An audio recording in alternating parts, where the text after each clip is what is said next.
Before we start, tell me in the comments, where are you watching this from? Let's see which city shows up the most. I never thought a few chickens would cause so much drama. When I moved into this quiet neighborhood, all I wanted was a little peace. A simple life. I'd worked hard to get here. The house wasn't fancy, but it was mine. A cozy yard, some trees, space to breathe. After years in a cramped apartment, this felt like heaven. One day at the farmer's market, I saw a stall with freshly laid eggs. The woman selling them told me they came from her own chickens, right in her backyard. That idea stuck with me. Fresh eggs every morning, no weird chemicals, and a tiny step toward self-sufficiency. It sounded perfect. A few weeks later, I built a small chicken coop in the corner of my backyard. Nothing big or flashy. Just enough room for 4 hens. I picked quiet breeds. No roosters. No noise. Just soft clucks and the occasional flap of wings. I even painted the coop to match my house. Light gray with white trim. It looked cute. Peaceful. The hens settled in fast. I gave them names: Daisy, Luna, Pepper, and Rosie. Every morning they greeted me at the gate. I'd scatter some feed, check their water, and gather a few warm eggs. It became my favorite part of the day. Something about it grounded me. Slowed life down in the best way. For a while everything was good. Better than good. A few neighbors noticed the coop and smiled when they walked by. One even asked if I'd show her kids the chickens sometime. Another neighbor offered to trade a basket of tomatoes for a dozen eggs. It felt like we were all connecting again in a world that too often rushes past real moments. And then came the letter. A plain envelope with the HOA logo stamped at the top. Inside was a printed note, very formal, very cold. Your property is in violation of Section 8.3.2 of the HOA agreement. Backyard livestock, including poultry, is prohibited. Please remove the chicken coop within 14 days or face a fine of $100 per day. I read it twice. Backyard livestock? These were 4 hens, quieter than most dogs in the neighborhood. There was no rooster, no mess, no complaints, at least none that I'd heard. At first, I thought it must be a mistake. A misunderstanding. So I went to the HOA office and asked to speak with someone. That's when I met her. Karen. Yes, that was actually her name. But even if it hadn't been, she fit the image perfectly. Her lips pursed the second she saw me. She didn't say hello. Just crossed her arms and tilted her head like I was wasting her time. I explained that I'd read the HOA rules, and nowhere did it say I couldn't have chickens, especially not hens. I pointed out that the coop was clean, the hens were quiet, and several neighbors had even complimented it. She didn't budge. With a sigh that said more than any words, she replied, "We received a concern. Chickens are not appropriate for this kind of neighborhood. We expect residents to maintain a certain standard." A concern. One concern. From who? She wouldn't say. Just kept repeating, "Rules are rules." I left that office boiling. Not just angry, but hurt. This coop wasn't an eyesore. It wasn't a problem. It was a piece of peace in my life. And someone, maybe just one person, decided that was too much. The days after that were tense. I walked outside and felt eyes on me. Was it the couple next door? The guy down the street? Was someone peeking through curtains, taking notes on my chickens? I started second-guessing everything. Should I move the coop? Should I give the hens away? What if I fought back? Could I win? But deep down, I didn't want to fight just to be right. I wanted to understand what was really happening. What was it about these chickens that bothered her so much? Then came the second letter. This one with bold text. Final warning. The fine would start the following week. They weren't kidding. I had 7 days to decide. That night, I sat on the back steps and watched the hens tuck themselves in for the evening. The yard was quiet. The sun had dipped low. Daisy scratched at a patch of dirt and then fluffed her feathers before hopping into the coop. Luna followed, yawning, if chickens could yawn. They looked so content. And I felt something shift in me. This wasn't just about chickens. It was about control. About someone thinking they could push others around just because they had a title or a rule book. And maybe it was also about showing that kindness, community, and care could still matter more than rules on paper. The next morning, I didn't take the coop down. Instead, I did something else. I printed flyers, just simple ones. On each one, I wrote, "Come meet my backyard hens. Learn about fresh eggs. Bring your kids. Saturday 10 a.m. Free muffins."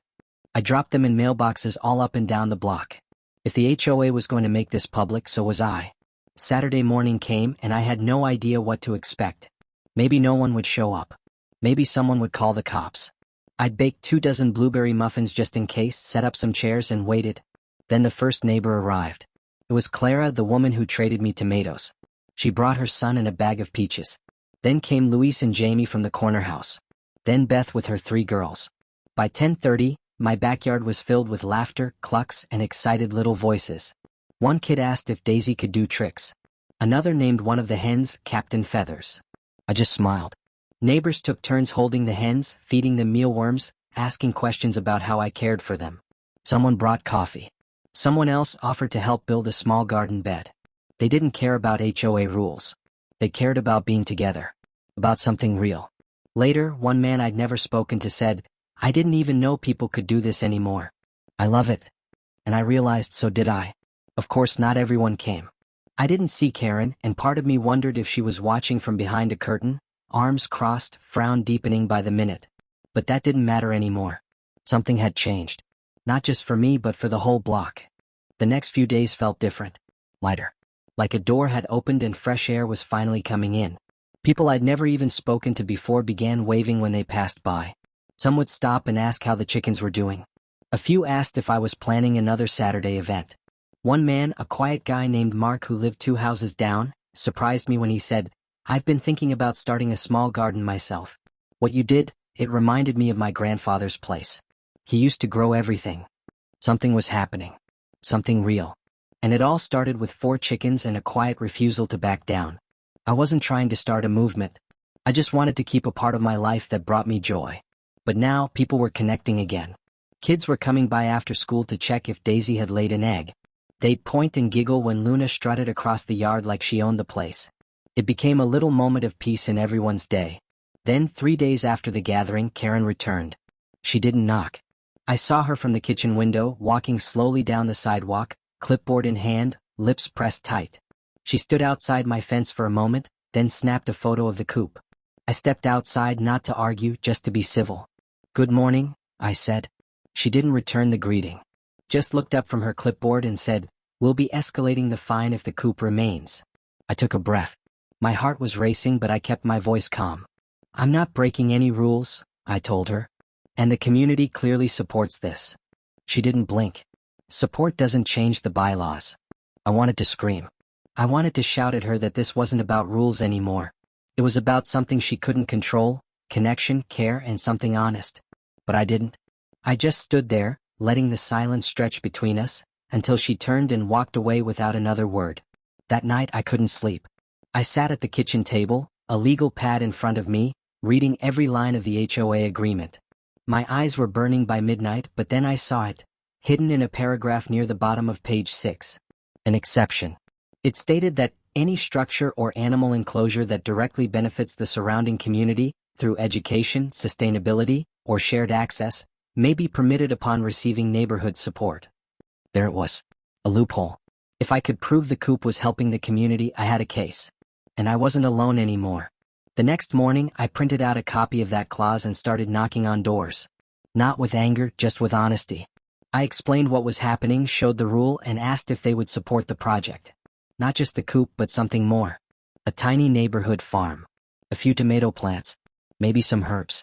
An open gate on weekends so kids could visit and learn where food comes from. A place to sit. A space to share. I didn't expect the reactions I got. One neighbor teared up as she signed the paper. She said her grandson only smiled when he was at my house, feeding the chickens. Another offered to donate wood for planter boxes. Someone else handed me a basket of seed packets. It wasn't just support, it was enthusiasm. By the end of the day, I had 24 signatures. Enough to show the HOA this wasn't a solo act anymore. That weekend we got to work. Luis brought over a shovel and started digging out a square of soil. Clara's son helped me build raised beds out of recycled wood. Beth's daughters painted small signs for the plants: basil, spinach, carrots. Even Mark, the quiet man with the gardening dream, showed up with gloves and an old watering can. The chickens watched curiously from their coop as our little farm started taking shape. It didn't happen overnight, of course. The first sprouts were tiny, barely green. The sun was hot and the dirt was dry. But we kept going. We kept watering, planting, pulling weeds. Every time someone walked by, they stopped to see how things were going. One man brought a bench he'd built from scraps. Another dropped off compost from his kitchen. And slowly the space transformed. From a quiet backyard to something more. A shared space. A small farm.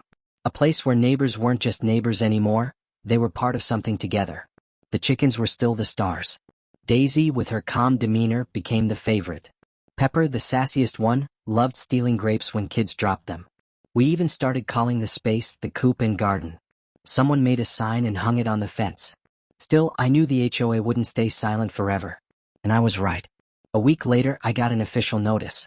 They'd scheduled a board meeting to discuss the unauthorized livestock and garden structure in violation of code. I was invited to speak. No promises, just a chance to defend myself. I won't lie, I was nervous. I'd never spoken at a meeting like that. My hands were shaking as I stood in front of the table, with Karen seated right in the center, her arms folded, expression unreadable. I cleared my throat and began. I told them about the chickens, about how quiet they were, how well cared for. I explained how the garden had become a shared space, how neighbors had come together, how kids were learning about nature and food. Then I pulled out the signatures. 24 names. 24 people who lived on that very street. All saying the same thing: this little coop wasn't a nuisance. It was a gift. I read the clause from the HOA agreement, the one about direct benefit to the community, and I asked them one question. If something brings people together, teaches kids, feeds families, and causes no harm, why would we fight it? For a moment, no one said a word. Then, slowly, one of the board members leaned forward. "I've seen it," he said. "My grandkids visited. They loved it." Karen's face twitched, but she said nothing. The vote wasn't unanimous, but it was clear. The coop could stay. The garden could grow. And the community project, our project, was officially recognized. I walked home that evening with a kind of joy I hadn't felt in years. Not just relief, but pride. We'd done something that mattered. Something that reminded people what neighborhoods are supposed to be about. I didn't start any of this to prove a point. But it turns out, standing up for something small can lead to something much bigger. And sometimes the best way to change things is just to begin. The morning after the meeting, I woke up earlier than usual. The sun hadn't even reached the tops of the trees yet, but I couldn't stay in bed. Something about the silence felt different. Not empty, peaceful. I stepped outside barefoot, the grass still cool under my feet, and made my way toward the coop. The hens were already awake, softly cooing from inside, as if they knew something had changed too. I opened the door and they fluttered out like nothing had happened. To them it was just another morning. But to me it was the first day of something new. For the first time in weeks, I wasn't worried about warnings or fines or letters shoved into my mailbox. The coop was here to stay. The garden was growing. And somehow what started as a simple hope for fresh eggs had turned into a neighborhood movement. But I'd be lying if I said it was all smooth sailing from that point on. The very next week, Karen walked by again. She didn't stop this time. Didn't take photos or shout across the lawn. She just kept walking. But her expression was hard to miss. Lips pursed tighter than ever. Eyes locked straight ahead. She looked like someone who had lost a battle she never thought she'd have to fight. I almost felt bad. Almost. But then I thought about everything she'd tried to do. The threats. The silence. The way she ignored everyone except the rulebook. And I reminded myself, this wasn't about hurting anyone. This was about standing up for something meaningful. About refusing to fold just because one person didn't like something they didn't understand. Still, the victory wasn't just mine. It belonged to all of us. Mark built a second bench that week. Luis painted it bright yellow just because it felt happy. Beth's girls made colorful flags from fabric scraps and strung them across the garden fence. Clara brought a little chalkboard and nailed it to a post near the coop. Every morning someone would write something new on it. A joke. A quote. A reminder to water the herbs. People started dropping by more often. On weekends it turned into a kind of ritual. Neighbors would bring coffee, maybe a pastry or two, and just be together. No pressure. No schedules. Just company. One Saturday a local teacher came by. She'd heard about the garden from another parent and wanted to see if she could bring a small class by one afternoon. She said the kids in her classroom had never seen a live chicken up close. Never touched soil that hadn't come from a store-bought bag. I told her yes before she even finished the sentence. The following Thursday, 10 wide-eyed children stepped through the garden gate, holding notebooks and sketch pads. They crouched near the tomato plants, asked if chickens could smile, and argued over which one was the cutest. At the end, one of them hugged me and whispered, "This is the best field trip ever." That one sentence stayed with me. Some things really are that simple. But not everything was joyful. There were still moments when I felt the sting of judgment. when someone would walk past with a raised eyebrow or a whispered comment. One man muttered, "This used to be a normal neighborhood," as he hurried his dog past the fence. Another woman complained about the smell, even though I cleaned the coop daily and the garden had never been cleaner. Not everyone wants community. Some people just want control.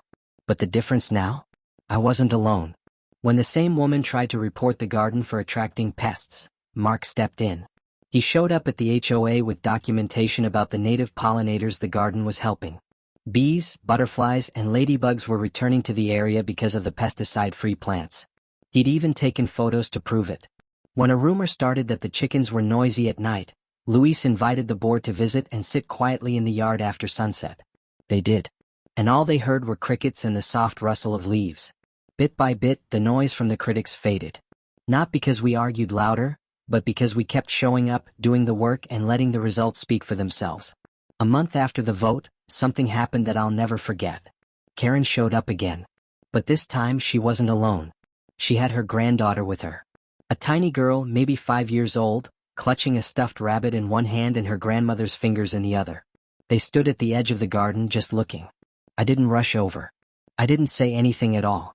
I just watched from the bench as they slowly stepped through the gate. The little girl ran toward the coop, giggling when she saw Pepper pacing like she owned the place. She pointed at the basil and asked what it was. Karen stayed back, arms crossed, but not in anger this time. More like she didn't know what to do with herself. I finally stood and walked over. Would she like to feed them? I asked. Karen hesitated. Then finally she nodded. I handed the girl a few mealworms in a small cup. She giggled as Daisy gently pecked them from her hand. For the first time ever, I saw Karen's face soften. She didn't smile. But her posture changed. Her shoulders dropped just slightly. Like maybe, just maybe, she was letting go of something. They didn't stay long. 10 minutes maybe. But as they left, she turned and said something I never expected. "You keep it very clean." It wasn't praise. Not really. But it also wasn't a complaint. It was a beginning. That night I sat on the back steps again. The sky was streaked with pink and gold, and the garden buzzed softly with life. I watched the hens wander in and out of the coop, the plants swaying in the warm breeze, the chalkboard now holding a new message in bright yellow. Grow together.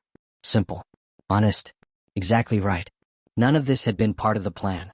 I never meant to build a farm or stand up at meetings or find myself at the center of anything. But maybe that's how good things start. Not with big plans or loud voices. Just with a few chickens, and the courage to say no when it matters.